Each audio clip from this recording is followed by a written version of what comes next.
Assalamualaikum warahmatullahi wabarakatuh. Selamat siang Bapak dan teman-teman sekalian. Perkenalkan, nama saya Diva Triwulandari dengan NIM 25053126 dari Program Studi Pendidikan Ekonomi. Terima kasih atas kesempatannya. Pada kesempatan kali ini, saya akan mempresentasikan artikel yang berjudul Penggunaan Bahasa Indonesia Baku dalam Penulisan Artikel Ilmiah sebagai upaya peningkatan kualitas pendidikan tinggi. Secara garis besar, presentasi saya akan membahas 5 bagian utama. Yang pertama, latar belakang masalah. Yang kedua, tujuan penulisan. Yang ketiga, pembahasan utama. Yang keempat, kesimpulan. Dan yang terakhir, saran serta rekomendasi. Mari kita mulai dari latar belakang. Masih banyak mahasiswa yang mengalami kesulitan dalam penulisan ilmiah. Kesalahan ejaan masih sangat tinggi. Diksi yang digunakan sering tidak baku karena terpengaruh bahasa sehari-hari. Kalimatnya panjang dan tidak efektif, serta struktur sintaksnya masih lemah. Selain itu, banyak mahasiswa yang belum sepenuhnya mengimplementasikan PUBI edisi 5. Akibatnya, sering terjadi plagiarisme karena dokumen referensi yang tidak tertib. Dalam konteks yang lebih luas, hal ini berkaitan dengan SDG 4, yaitu pendidikan berkualitas. Bahasa Indonesia baku bukan hanya soal benar atau salah, tapi juga merupakan identitas bangsa dan kewajiban di dunia akademik. Komunitas ilmiah yang baik akan membuat ilmu pengetahuan lebih mudah tersebar dan dipahami.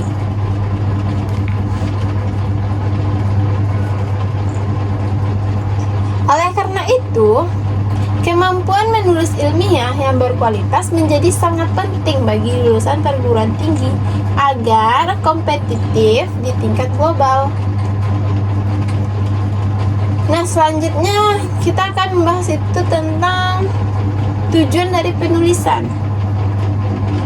Ada tujuan utama dari artikel konseptual ini.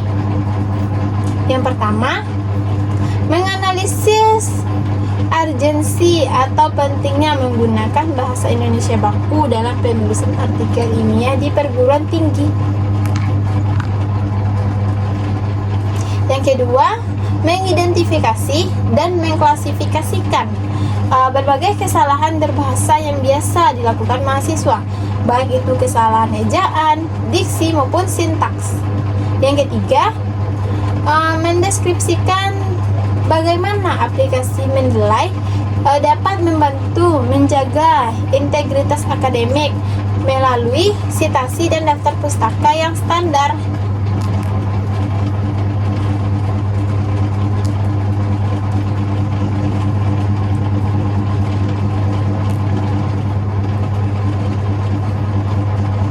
Nah, selanjutnya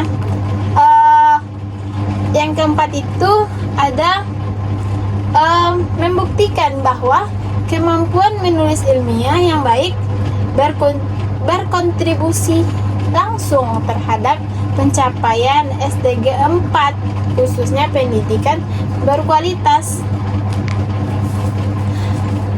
Nah, yang keempat ini kita akan masuk ke dalam pembahasan atau bagian inti.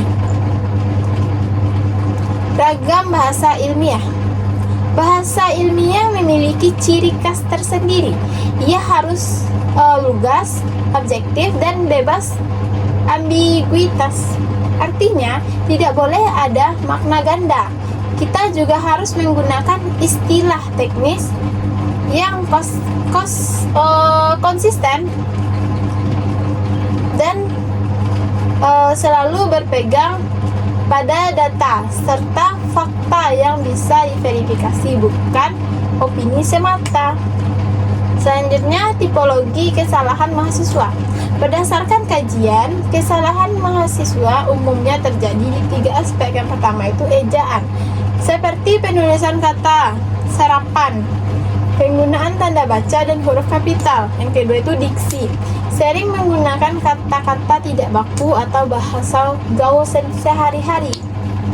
Yang ketiga, sintaks, yaitu kalimat terlalu panjang tanpa subjek dan predikat yang jelas sehingga kesulitan dipahami.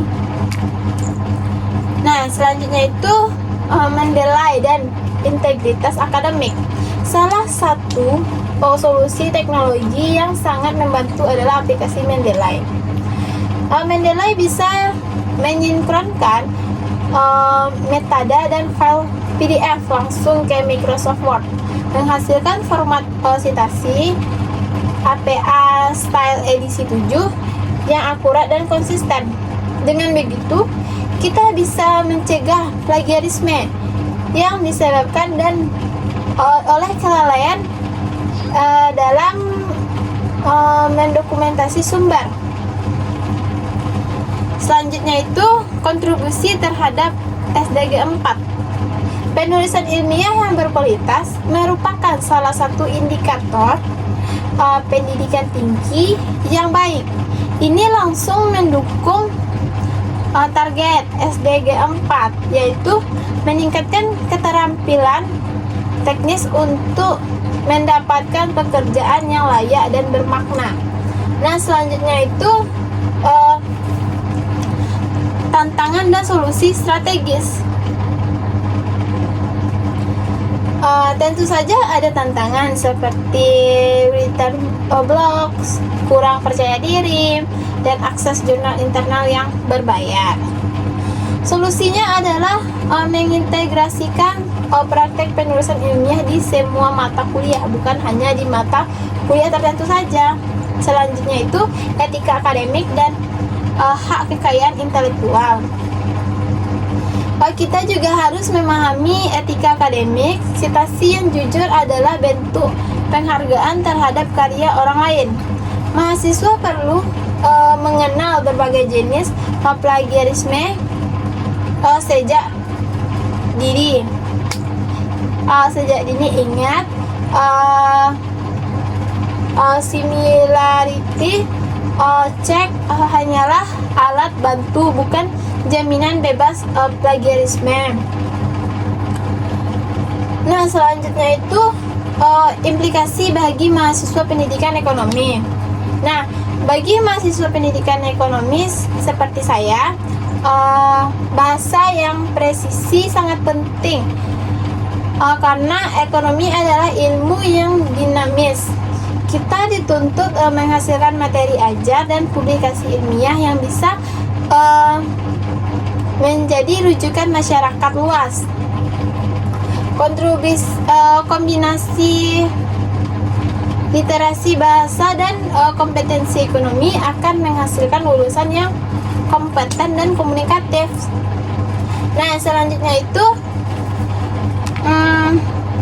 kesimpulan.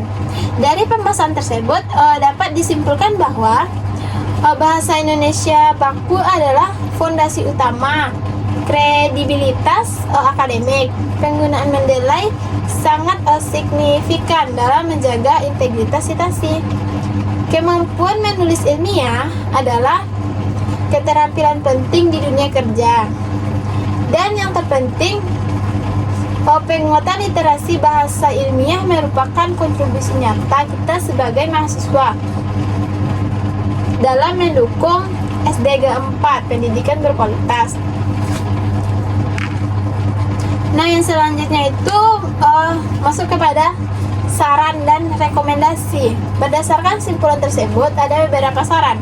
Kalau saran dari mahasiswa, pelajari dan terapkan PUBI secara konsisten. Gunakan Mendeley sejak semester awal.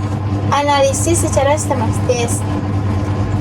Kalau saran untuk institusi atau dosen, integrasikan praktik penulisan ilmiah di setiap mata kuliah. Selenggarakan pelatihan teknologi penulisan secara rutin dan perluasan akses jurnal internal atau akses jurnal internasional. Selanjutnya itu bagi peneliti selanjutnya dapat meneliti efektivitas penggunaan AI dalam penulisan ilmiah, dampak integritas penulisan lintas mata kuliah, serta hubungan antara kemampuan menulis dengan daya saing lulusan. Nah, yang selanjutnya itu kita akan masuk kepada penutupan. Nah, demikian presentasi yang dapat saya sampaikan. Bahasa yang baik adalah cerminan pikiran yang teratur. Terima kasih atas perhatiannya. Saya menerima pertanyaan dan masukan dari Bapak Ibu dan teman-teman sekalian. Nah, mohon maaf jika ada kesalahan dalam penyampaian materi. Saya akhiri dengan Assalamualaikum warahmatullahi wabarakatuh.